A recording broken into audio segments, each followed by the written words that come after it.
Hello everybody, good morning, welcome to the United Stand. It's a big day anyway because it's match day as Manchester United take on Chelsea. But also, we've got a massive day for you as well because it's also big news day as Erik ten Hag pleads with Ineos to keep him in a job. Qatar come out and speak out about the Glazers and basically call them liars, proving they've got the funds to buy Manchester United and clear the debts. We thought that was all over. What does that mean?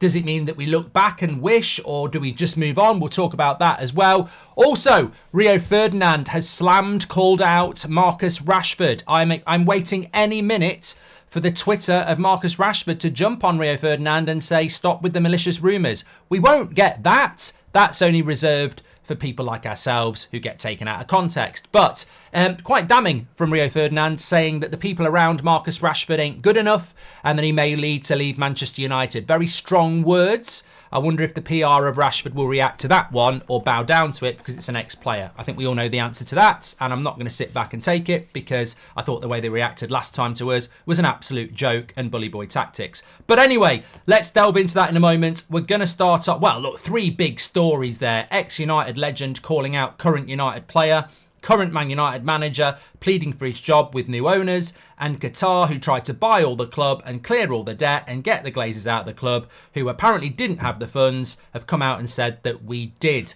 So lots to get into this morning, as well as a big match day. And don't forget, we've got Kev on the van cam as well. You couldn't get more glamorous and talkative than this. I'm really interested to get into the comments this morning because there's so many divisive comments and already, and there's so much different opinion that's going to be out there already as well, let's be honest. I suppose, look, the Qatar thing I want to get my teeth into. I think the Rashford stuff's really interesting as well. If not that, I mean, what I would say is, as fans, we do have the right to say what we want to all the time. Rio Ferdinand, should he be a little bit cleverer than that as a United fan? You know, the morning of a big match, basically slating Marcus Rashford, is that, you know, I think certain fans, if they did that, would get criticised for it. But look, I think we can certainly delve into it. It's no problem at all.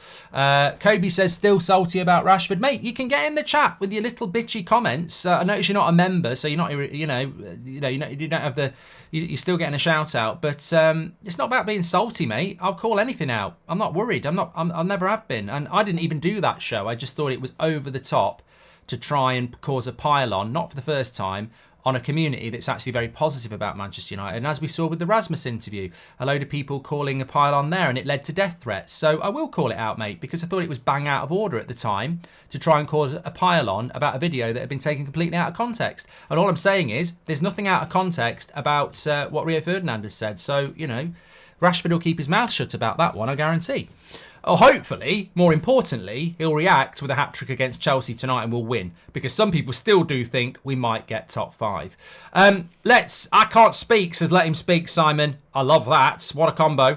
Right, let's get straight into it. We're going to start off with a story that's coming out from Chris Wheeler in the Daily Mail. He says, Erik ten Hag has called for patience from Sir Jim Ratcliffe and Ineos as he urges Manchester United to resist the temptation to sack him and interrupt the process. I need to do a poll on this. I think we're going to be doing a few polls this morning, so get ready. It's going to be, should Ten Hag get more time? Yes or no? You know what I think about this.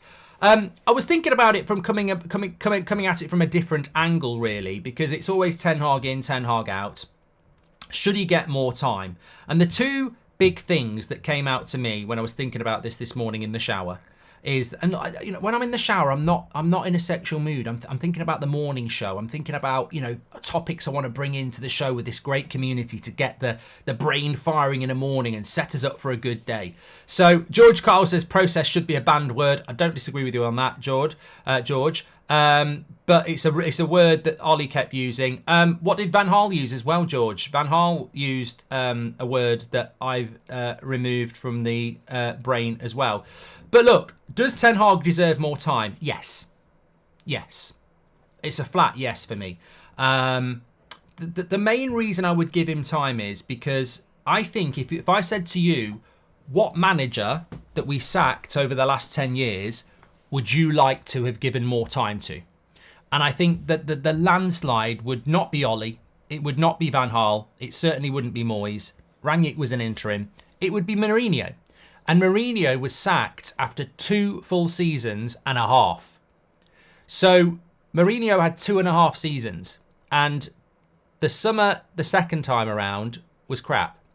The third time around. He'd had 2 full seasons. His third summer transfer window was crap and he was gone by Christmas. Ole Gunnar Solskjaer had basically 3 years, half as an interim, 2 full seasons, and then nearly a half again. So when I look at Ten Hag and I look at Ole, I see a world of difference. I see a massive change in the youth development. I see a massive change in the football that we can play. I know we're not doing it, but I see what he wants to do.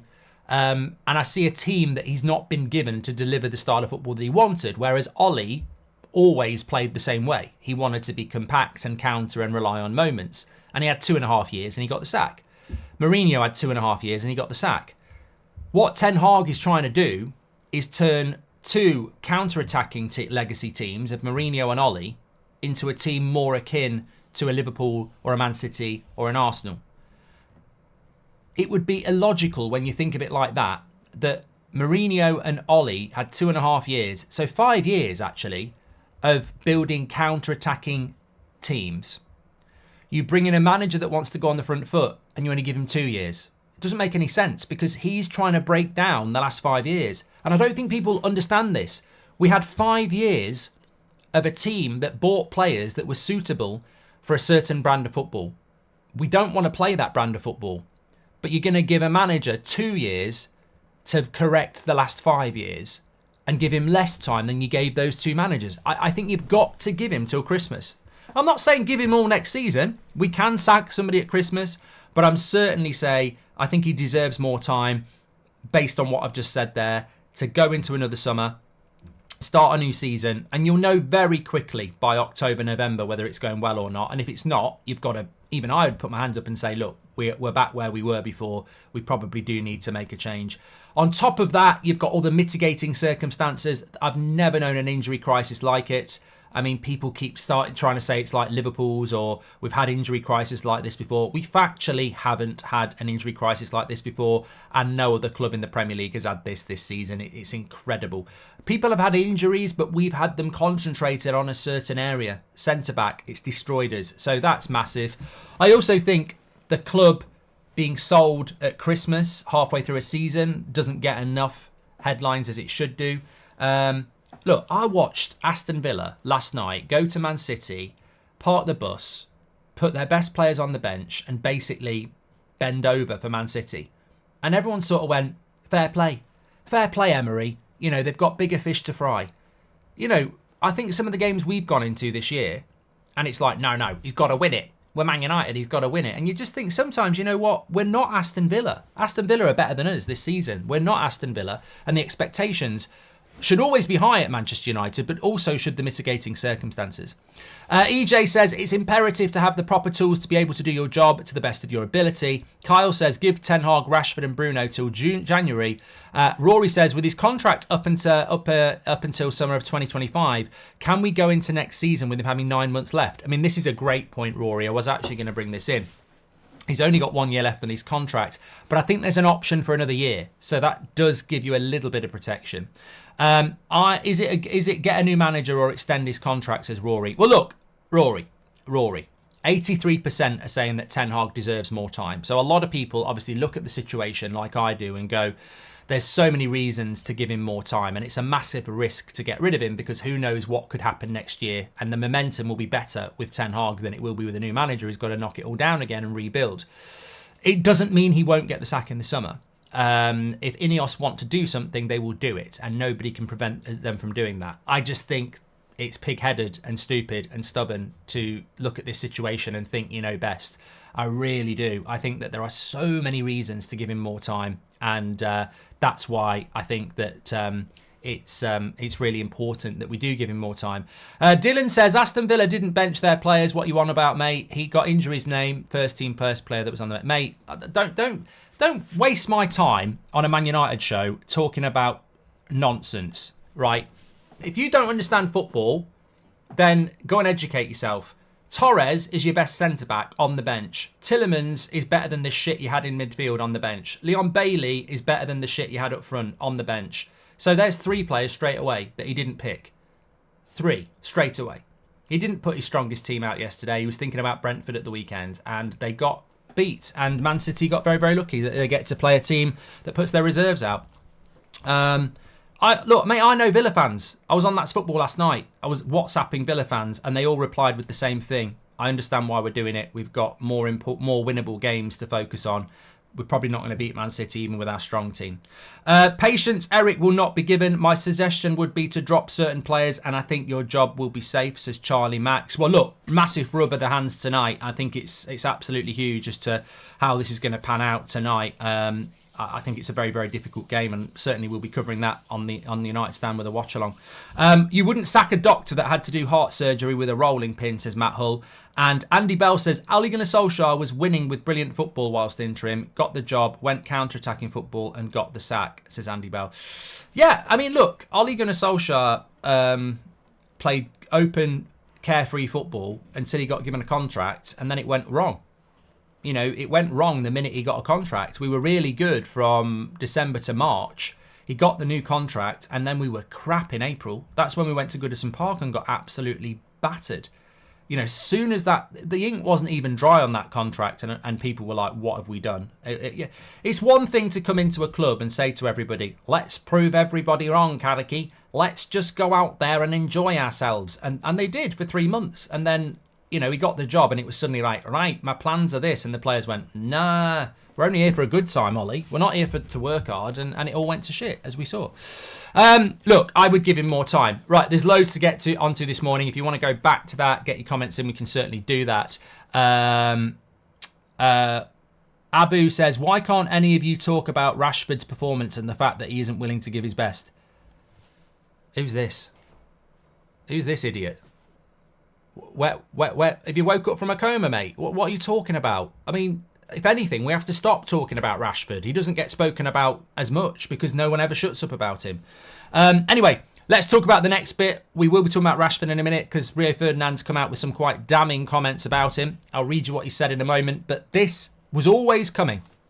I've got to shout out Ben Jacobs because he messaged me this weeks ago and he said Qatar aren't finished. They will come out with some stuff to try and get their side of the story across. Lo and behold, we've had it overnight. It's come out from The Athletic and they're basically saying this, that Sheikh Jassim's legal representatives have sent legal letters to Manchester United's lawyers in New York and London complaining about a set of false and defamatory statements made by Jim Ratcliffe about his attempted purchase of the club. Sheikh Jassim's representatives also demand immediate corrective action be taken on the club's SEC filings and accuse Sir Jim Ratcliffe of violating the confidentiality agreement after his comments made in February. The Qataris claim that the 9-2 Foundation provided definitive proof of funds through a guarantee with Qatar National Bank. They also go on to say The Athletic has seen evidence that a senior QNB executive wrote to Manchester United to confirm the 9-2 Foundation's ability to fund the purchase of the club and clear the club's debts. So look, I don't know what you think about this. I mean, I want to talk about Ferdinand's comments on Rashford because it's more topical, but this was very much part of our lives for 18 months. And there is a part of we're moving on. Ineos have got 25%. The Glazers are staying. Barada's our CEO. Dan Ashworth will be our director of football. Wilcox is coming in as a technical director. Ten Hag may or may not keep his job. What's this summer transfer window going to be like? This is a fact. This is the world we live in. And I said back in November when it was, basically confirmed that Radcliffe was going to get the job, I will never change my opinion that I want the Glazers out and I wanted a full sale. But sometimes you've got to accept defeat. And defeat was handed to us on a plate. And Qatar are not buying Man United. The Glazers are staying and Ineos are taking over the football side with 25%. I have to get behind it because that is the reality. What the truth of is around how the deal happened, well, look, I'm not going to not comment on it because it's news. And look, a lot of things were said. Sir Jim Ratcliffe has said stuff that you could deem was derogatory. I think he said something, I can't remember the exact words, so I don't want to get misquoted, but he definitely said something about Qatar. I think he may have said something about, did the Sheikh even exist, or something like that. The SEC filings in America, which are, reputable and seem to be watertight, made out that there was no proof of funds from Qatar to buy Manchester United. The Athletic are saying, and Qatar are saying, those funds were always there, and they want a corrective statement. At the end of the day, it's a little bit like, girl marries boy, girl went on a date with you and said she might marry you, and you come out after she's married and said, we went on a date together. What does it matter that she's already married somebody else? But I suppose it's a reputational thing. I remember saying this a year ago. If Qatar, and a lot of people thought Qatar were going to win it because reputationally they don't lose. To lose that battle, they ended up with egg on their face. And I think that's probably what this is all about. It's a reputational thing. I don't genuinely know the truth on this, but I've always said, and I think many people would agree, it makes sense that Qatar wanted to buy Manchester United. They are one of the richest states in the world. I can't understand for 1 minute why they'd spend a year of their time putting their name publicly in the race and then never have the money and know they're going to lose. Why would you get yourself in a race where the world's watching, knowing you're not going to finish the race and embarrass yourself? So it never made any sense. I think they did have the funds. I think they did want to buy Manchester United. I think that it would have led to the Glazers being completely gone, and it would have cleared the debt. And God knows what we'd be talking about now. We might be talking about a new manager still. We'd probably be talking about some ridiculous summer transfer window, some amazing stadium, no more debts. Who knows what the future would have been with that? Some would have liked it, some would have hated it. But it's a dream. It's a fantasy. It's not a reality. The reality is the Glazers were always going to decide. And my theory, as with many of you, was they never wanted to sell the club. They wanted somebody stupid enough to come in and allow them to stay. And they found their person. They found Ineos, who hopefully will be successful. And hopefully at some point in the next 10 years will remove the Glazers. But as I said with the Elliott Group, when they were looking to come in with 25%, whoever came in was an enemy of what we wanted. We wanted the Glazers out and we wanted a full sale. It didn't happen. We have to hope that this situation is the right situation, because Ineos kept the Glazers at the football club to buy 25%. Whatever Qatar say, all they're ever going to get is reputational wins by saying we had the money to buy Man United. Well, I think they did have the money to buy Man United. I always thought they did. I might be wrong, but I always thought they did. The truth is the Glazers didn't choose them. The Glazers wanted to stay. And Qatar did not want the Glazers to stay. They wanted to buy all of the club. So, we are where we are with it, aren't we? Do you remember when the commentators on Sky Sports used to say Sir Alex Ferguson, Mourinho, etc. has a full squad to choose from today? What happens is Michael McGarry. Connor says people should go back and watch Mourinho's end and Ollie's. No shape, no chemistry or patterns. It looks exactly the same as now. It's very revealing, says Connor. 100%. Very, very good point there. Very, very good point there.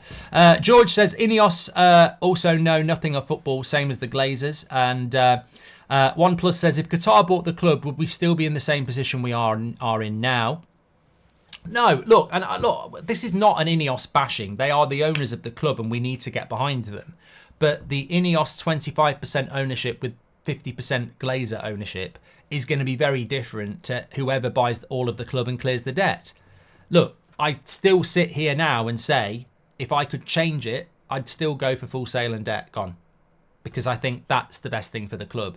I'd still jump from this situation to that. I know a lot of you wouldn't, but I still would. But it's not reality. Reality is I've got to get behind this. But I'm never going to change my mind on that. I've spoken to people when the Glazers took over the club in 2005, who some of them stopped supporting Man United. Like they were like, I'm dead against this. Some of them still support Man United, but were very vocal at the time. I remember speaking to them a couple of years ago, and some of those people, and it stuck with me. I'm not going to change just because everyone starts singing and shouting about the future. Like, I wanted a full sale. I wanted the Glazers out, and I lost. And many of us wanted that. Now, I will get behind this because it's the reality, but nobody will ever convince me that this situation is better than a full sale and the Glazers out. They won't. It's just the reality. And it's one I want to move on from. I don't want to moan about it or really talk about it anymore because we spent 18 months talking about it. Passions ran high. We lost. Those who wanted Sir Jim and Ineos and the Glazers to stay, they won. And they've got every right to be smug. And I hope that they're right because they won. They got what they wanted. I personally wanted a full sale and I wanted the Glazers out. Many people would probably look at what Qatar are saying and saying, well, if they had the proof of the funds, why don't they own Man United? Well, that's like me saying, there's a Ferrari on the drive. I want to buy your Ferrari. No, I'm selling it to my mate. I'll give you the money for it. No, I'm selling it to my mate. You can't buy something somebody doesn't want to sell you. Qatar had the money. They'd have cleared the debt. It would have been a very exciting future. But the Glazers didn't want to sell to them. They wanted to stay. They saw something in the next 10 years that was going to take that 5 billion to 8 billion or 10 billion. And they're probably right. Football is on the growth. Man United will be worth more in 10 years. What the Glazers needed was cash injection. The Glazers needed somebody to come in, build a stadium, run the football things, and make this club sustainable for 10 more years so they can make more money. The Glazers couldn't do it alone. They'd ran out of steam. They'd ran out of ideas. They were in the shit. They wanted to stay and keep cashing in on the cash cow, but they couldn't do it themselves. They needed somebody to come in and do it for them. And that's what they found. So they had a choice. Do I sell all of the club and walk away for 5 billion?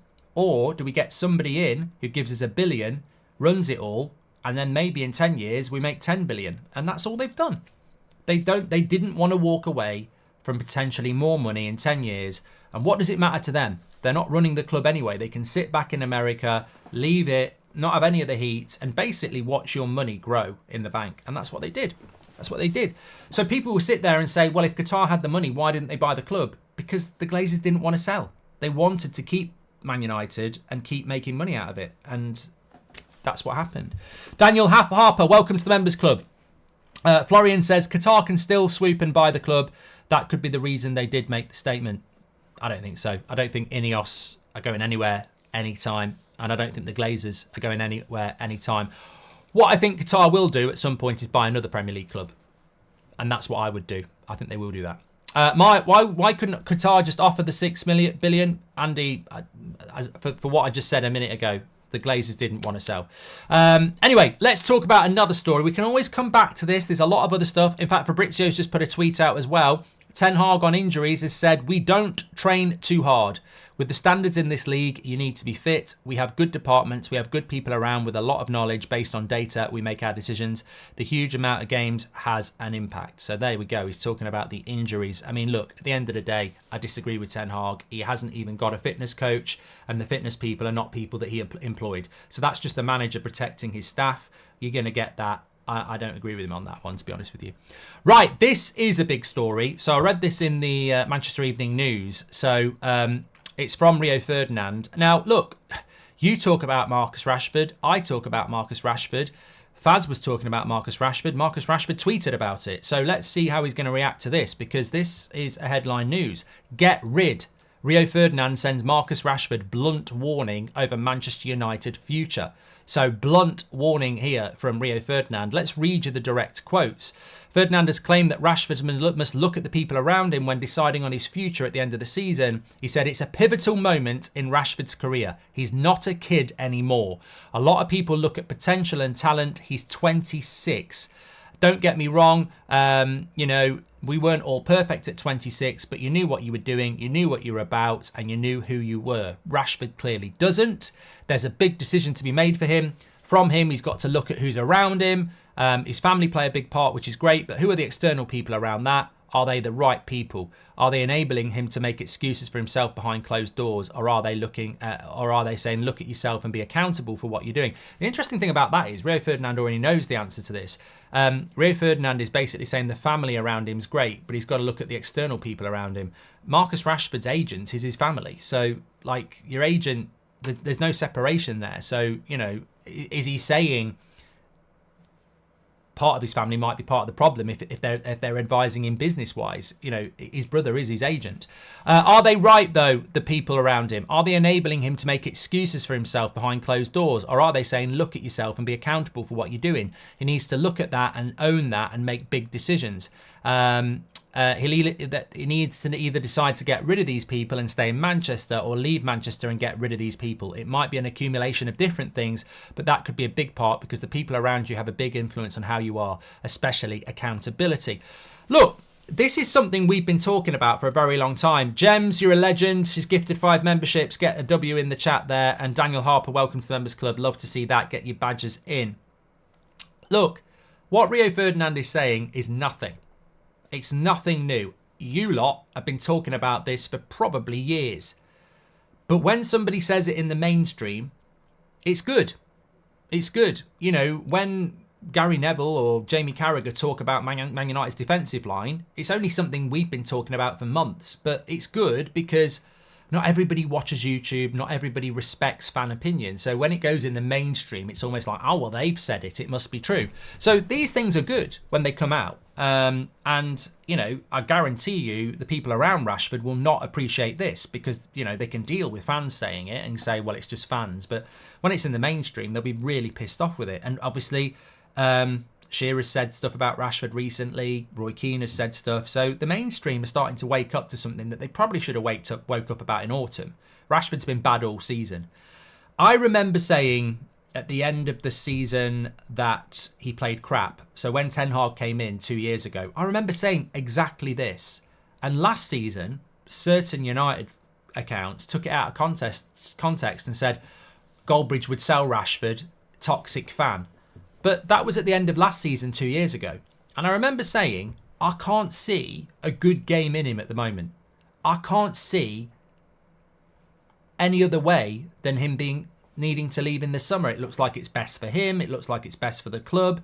He doesn't look like he can buy a good performance at the moment. That was 2 years ago. Ten Hag came in, Rashford worked hard, and he had a really good season, and he turned it around. But here we are again 2 years later having the same conversation. It doesn't look like he can buy a good performance at the moment. Even for England, his head's down, he's running into traffic, he's not looking at the pass. So again, we're in this position where it doesn't look like he can play a good pass. It doesn't look like he can find a good performance. His attitude on the pitch isn't right, so you can see that. So there's all these things going wrong. And now you've got mainstream on him, which he didn't have 2 years ago. The mainstream are now turning on him correctly, because the mainstream are more than happy to go in on Pogba. They're more than happy to go on De Gea. They're more than happy to go on Martial or Anthony. And I'm not saying they're wrong to go in on those players, but it's right that you also do it with some of the English players as well. Look, I think the big thing with someone like Rashford, and it's not just Rashford, but the thing with Rashford is, and I think what Ferdinand's talking about, is the people around him. The modern footballer surrounds himself with people, whether it's agents, advisors, whatever. A lot of those people are good at their job, and some of them are crap. The crap ones will say, don't listen to them idiots. They're just jealous of you, Marcus. They're just jealous of how successful and rich you are and how good you are. They're just trying to bring you down. You are amazing. Ignore all that. You're great. You're absolutely great. And that does happen. And what Ferdinand's saying, and I think what a lot of you are saying, is that, and there are other players at United like this. You know, I don't think the people around Jadon Sancho helped him out at the start of the season. I really don't. And I think there's been other players that have had this issue as well. But what Rashford needs to do is look in the mirror and look in the mirror honestly and say, have I been shit this season? Yes, you have. It's like that bloody mirror, mirror on the wall, isn't it? Yes, you have. Whose fault's that? Yours. How do I change it around? You do. You've got to start being honest and look in the mirror. And that's what Ferdinand's saying, and that's what we've been saying for a long time. Like, why is he not figuring out that he is the problem? Like, only he can change it. Like, you know, we had that PR piece a few weeks ago where he said, you know, I'm not going to have it when people say that I'm not putting the effort in for Man United. When I hear stuff like that, I don't like it. But you're not, though. because perception's everything. And you've been playing for Man United for coming up for, what, 8 years? When people have watched you play for Man United for 8 years, they can tell when you're different. Like Brentford and many other games this season, if that's putting effort in, what were you doing 6 years ago then? Because, mate, it's I don't know whether anyone's done it yet, but you could take clips of Rashford this season and take clips of Rashford 6 years ago. They're like different players. And I'm not talking about scoring goals. I'm talking about the tracking back. I'm talking about the tenacity, the intensity. So it does need calling out. And only I can't make him run better. Ten Hag can't make him run better. Rio Ferdinand can't make him run better. His agent obviously can't. He decides that. There's a match tonight. If I was Marcus Rashford, I'd be reading or being told about that Rio interview, and I'd just go, right, okay, time to go to work. Now, will that be happening, or will it be, I can't believe Rio's done this. I thought Rio had my back. Why is Rio doing that? Oh, I can't believe it. Right, we're never doing an interview with him again. And that's the thing, isn't it? At United, too many over the years react like that. Why has he done that? Get onto his agent. Get onto him. Get him on WhatsApp. What you done that? Why you done that to me for? When actually it should be, it's fine. It's fine.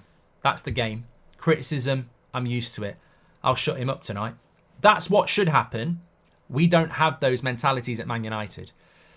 If that was one of, I want a player at United that gets criticised and goes, right, let's go. That's a winning mentality. That's a winning mentality. But this is what it's all about. The people around them. It's all about drama. He never should have replied to that tweet that we did. He never should have replied to that video we did 4 months ago. That's it, isn't it? It's like, oh, what's this? I won't watch it, but what's this all about? Oh, malicious. Never should have done it. Should have been like, whatever. I'll shut them down. We want, you know what? When he scored the goal against Spurs and it was like that, I mean, what's that all about? You've scored one goal in a crap season and you think, just badly advised. What's going on? What's going on in his head? We want to be shut down. Bruno, Rashford, Scott McTominay, we want to be shut down. We want you to score tonight and celebrate. And we want to celebrate with you. This is the thing they don't get. No one's against you. You're just playing crap. That's not against you. You are playing crap. We want you to do well, because if you do well, we win. So there's no agenda. There's no campaign. Everybody, Rio Ferdinand, everybody wants you to do well. That's what it's all about. And yet there's this battle in their head of, no. Winning mentality is actually about, right, I've got the pressure. I've got people calling me out. But I know if I deliver, those same people will be shouting and cheering. So, look, it's the game. Understand the game. Julian says, you'd find a reason for Rashford to want to turn it around before every game, but he won't. Sell him already. Jeff says he's not been right since his back injury. Well, you know what, Jeff? I mean, look, I'm not here to make excuses. Like, I've got no issue with what's been said. And personally, I think if he doesn't turn it around in games like tonight, I'm getting very close to saying sell him. I'm getting very close to saying sell him, because I still think there's time to turn this season around. He's got to try and get in the Euros. Surely he will do. But I am getting close to saying sell him. And I think any genuine United fan will be getting close to that, if they aren't already. But I think with the back injury, I remember Rio Ferdinand talking, not Rio Ferdinand, I remember Robin Van Persie talking about Rashford's back injury. And he said it's a psychological injury, because when you do your knee or you do your hamstring or you do your calf, everyone knows how to deal with it. It fixes itself and you're fine. A back injury is so specialist and so unique to you that psychologically you feel it when it's fine. And he's never been. The thing I don't understand about that back injury, does it make him unsellable? Like, if he genuinely has got a problem with his back, is he unsellable? And why would you give him 300 grand a week? So it can't be an excuse, but his physicality since his back injury and going for 50-50s is terrible. I mean, remember the FA Cup final last year where the ball was in the air and he just stood and watched it? Can you remember that clip in the FA Cup final? Against Man City in an FA Cup final. The ball's in the air to go and win and he just stood next to it and let the Man City player jump. And you just think, and people question your effort and you have a bite back at it, and yet there's, you know, what about the Luton game where he was jogging around? What about the Liverpool game where he just let Kwanzaa go past him and they scored? That's the problem. That's the infuriating thing. So much effort from the camp around Rashford goes into defending the brand, almost accusing people of being toxic. But the clips are there. Like, the clips are there of you not putting in the required levels. You just described Ronaldo. There's levels to this. The reason why we're always where we are, we lack mentalities as I see dead bodies. Well, you know, the amazing thing about Cristiano Ronaldo is, and I know it ended badly and he had a part to play in that. The amazing thing about Cristiano Ronaldo is that he was at this football club 2 years ago. And some of these players who lack mentality spent 12 months with Cristiano Ronaldo in a dressing room, travelling with him and on the training ground. And none of them picked anything up. And that says everything about the mentality of some of those players. Look, Garnacho wasn't really part of it. Mainu wasn't part of it. Rasmus wasn't part of it. You know, there are some players that deserve a break. And Delot clearly has learnt a hell of a lot from it. And Ronaldo's a big fan of Delot. There are a selection of players at Man United that spent time with Cristiano Ronaldo and learnt fucking nothing.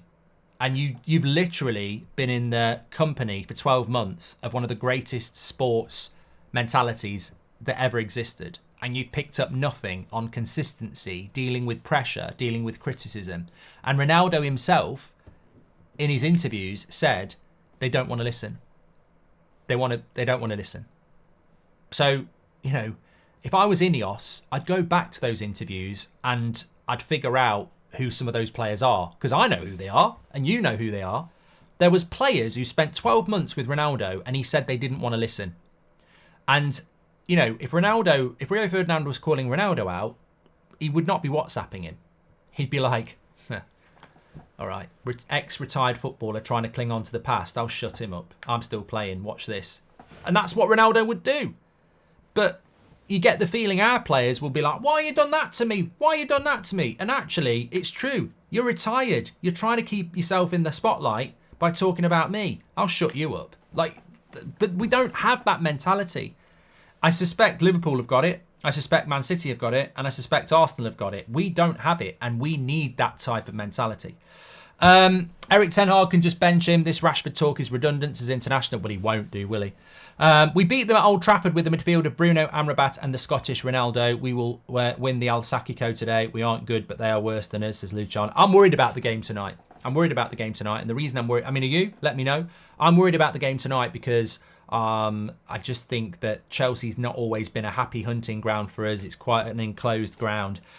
And we should go and win tonight. But when you look at it, the way we played against Brentford, they didn't run for the ball. Like, that's what's got me worried tonight. When we played Brentford, they didn't run for the ball. They didn't go for 50-50s. They didn't go for second balls. They couldn't pass the ball 5 yards. That's what worries me. Somebody said, can we still get Champions League football, Mark? Next season? No, I mean, look at it. That's how the league looks at the moment. We're in 6th place. The results have gone our way. I mean, you look at the chasing pack. Nobody won. West Ham drew. Newcastle drew. Brighton drew. I think Wolves drew, maybe. So nobody behind us has done anything. And we've got 2 games in hand on West Ham and a game in hand on everybody else. So behind us, 6th place, Europa League football, which is what I think we'll get. We can't take that for granted. We've got Chelsea and Liverpool. I was worried about where we might be after those 2 games. Look, if we beat Chelsea tonight, we're on 51 points and we're 6 points behind Tottenham. And we're 9 points behind Villa with a game in hand. So you can get back into the position we were before the international break if we win tonight, where we're basically 6 behind. But that Brentford results killed us. I think the best we'll get is a draw tonight. Look, I'd love the players to turn up. I'd love Rashford to score a hat-trick. I really would. But, you know, and also remind me tonight on the match reaction, if we play well and we win, make sure I call the players out. because they have to be called out, because it's not enough anymore, is it? If they turn up against Chelsea and win, I'll be fuming with them for not turning up against Brentford, because it's at that point, isn't it? It's at that point. Do you think we can beat Chelsea and Liverpool? No, I don't. I think Liverpool are, I mean, look, the incentive to beat Liverpool is massive. They're our biggest rival. At the moment, they're favourites to win the league title, and if we beat them, like we did in the cup, we're derailing their season. So it would be massive for us to do it. But I don't know. I think that we're always talking about. I mean, we were talking last night about. I believe the two centre backs, is our biggest problem. But then there are other problems like the selfishness up front and etc. etc. But there are so many problems at Manchester United. I mean, this morning alone, you wake up and I'm like, what am I going to be talking about? And then I'm like, right, Ten Hag wants more time. Qatar are saying they had the money. Then the Glazers were lying.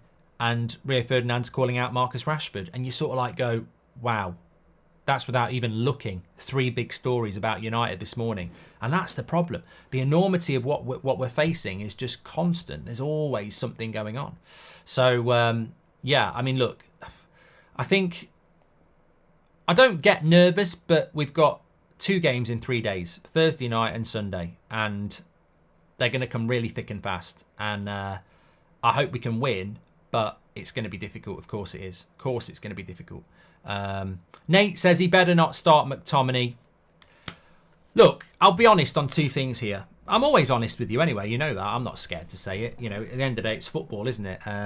Some people like what we do. Some people love what we do. Some people hate what we do. It's a community, and it's always for the betterment of Manchester United. Whatever rant, whatever moan, whatever negativity, the fundamental basis of what we do, and I'm talking for you as well. I mean, some of you might just be very negative people, but fundamentally, Man United have been shit for 10 years. When people say you're being negative, I can't really see anything to be positive about. Why would a Man United fan be walking around happy, singing, Shiny Happy People by REM? It's fake. Like, we're in a horrible position, and we have been for 10 years. The negativity is always for the betterment of what we think is best for Manchester United. That's what it always comes down to. There's 2 things I would say at the moment that, there's a catalogue of thoughts around Man United. I'm sure some of you this morning are thinking about Rashford now. I'm sure some of you are thinking, why couldn't we get Qatar, full sail, debt gone? Some people will be thinking about whether Ten Hag should get more time. So we're always thinking about multiple things, of course. There's a match tonight. There's 2 things I'm thinking about today with regards to the game tonight.